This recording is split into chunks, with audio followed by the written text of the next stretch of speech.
प्रभातखबर.com, विश्वास वही, रफ्तार नहीं। यूपी के कानपुर में गुरुवार को एक कोचिंग सेंटर में पढ़ रहे छात्र आग के धुएं और लपटों के बीच फंस गए।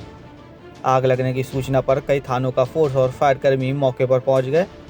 फायर ब्रिगेड और पुलिसकर्मियों ने तीसरी मंजिल पर फंसे 15 छात्रों को बगल की बिल्डिंग से सीढ़ी लगाकर रेस्क्यू किया। वहीं 5 दमकल की गाड़ियों ने आग पर काबू पाया है। पूरा मामला बर्रा थाना क्षेत्र के सचान चौराहे में रहने वाले विवेक सचान की 3 मंजिला इमारत का है। बिल्डिंग के बेसमेंट में सुमन मिश्रा की बाइक एसेसरीज का गोदाम था। इसके साथ ही बेसमेंट में डायग्नोस्टिक सेंटर है। वहीं तीसरी मंजिल पर कोचिंग चलती है। तीसरी मंजिल पर छात्र कोचिंग पढ़ रहे थे। बेसमेंट में अचानक किन्हीं वजह से आग लग गई। आग बेसमेंट से होते हुए दूसरी मंजिल तक पहुंच गई। आग का गहरा काला धुआं तीसरी मंजिल तक पहुंच गया। वहीं आग का धुआं देखते ही कोचिंग पढ़ रहे छात्रों में चीख पुकार मच गई। कुछ छात्र किसी तरह से जान बचाकर बिल्डिंग से नीचे उतर आए, लेकिन बड़ी संख्या में छात्र तीसरी मंजिल पर फंस गए।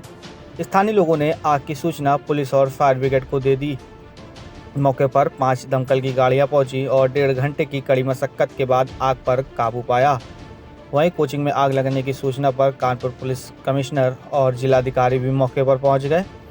3 मंजिला इमारत में आग लगने के बाद कोचिंग में लगभग 15 छात्र फंस गए थे। छात्रों को निकालने के लिए पहले केश को फोन कर बिजली की लाइन कटवाई गई। इसके बाद बगल की बिल्डिंग में सीढ़ी लगाकर छत के रास्ते से छात्रों को बाहर निकाला गया। फिलहाल किसी तरह की जनहानि नहीं हुई है। कि यहाँ बर्रा में सचान चौराहे में एक कोचिंग सेंटर में आग लगने की सूचना सुबह प्राप्त हुई थी। उसके बाद पुलिस के, फायर सर्विस के और प्रशासन की टीम तत्काल मौके पर पहुंचे और जो प्राइमरी जो एनालिसिस से ये क्लियर हो रहा है कि जो बेसमेंट में कुछ कूड़ा पड़ी हुई थी और उसमें आग लगी थी, उसी की वजह से ये स्प्रेड हुआ है।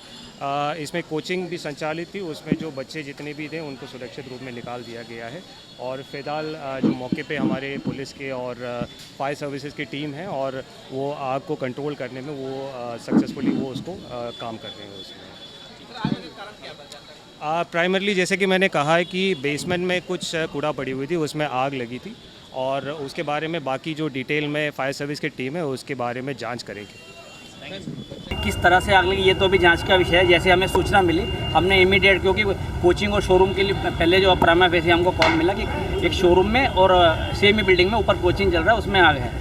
तो इमीडिएटली हमने सेट पे सुन के इमीडिएटली आसपास के सभी स्टेशन से फायर टेंडर मूव कर दिए और पैरेलली साथ में मैं भी खुद आ गया। तो यहाँ आके अब बाकी आप मीडिया बंधुओं ने देखा ही होगा कि हम लोगों ने टोटल हेड काउंट 14 का हुआ है अभी, जो हमने रेस्क्यू इवैक्यूएट किए हैं धुएं से कोचिंग सेंटर से। ये ग्लोबल कोचिंग था, इसमें से हम लोगों ने बच्चों को रेस्क्यू इवैक्यूएट किया है सेफली। कोई ऐसा कोई इंजर्ड नहीं है। सेफली हम लोगों ने अपना एक्सटेंशन लेटर वगैरह और अपने फायर सर्विस की टीम के साथ एफर्ट्स के साथ उनको इवैक्यूएट कर लिया है। सर, ये कमर्शियल बिल्डिंग है, क्या फायर इक्विपमेंट इस बिल्डिंग में मौजूद है या नहीं है किसी प्रकार? ये तो जांच के विषय बाद में हम बात करेंगे। प्राइमा फेसी अभी हमको इवैक्यूएशन करना था, जो कि हमने सफलतापूर्वक कर लिया। ये निश्चित रूप से जांच का विषय बाद में सभी को सेफली जांच बाहर निकाल भी लिया है और एक फाइनल हमने सर्च भी कर लिया है कि अभी भी कोई फंसा तो नहीं था धुएं में। तो अभी हमने प्रॉपर्ली देख लिया, अभी कोई संभावना नहीं है कोई फंसा है। प्रभातखबर.com, विश्वास वही, रफ्तार नहीं।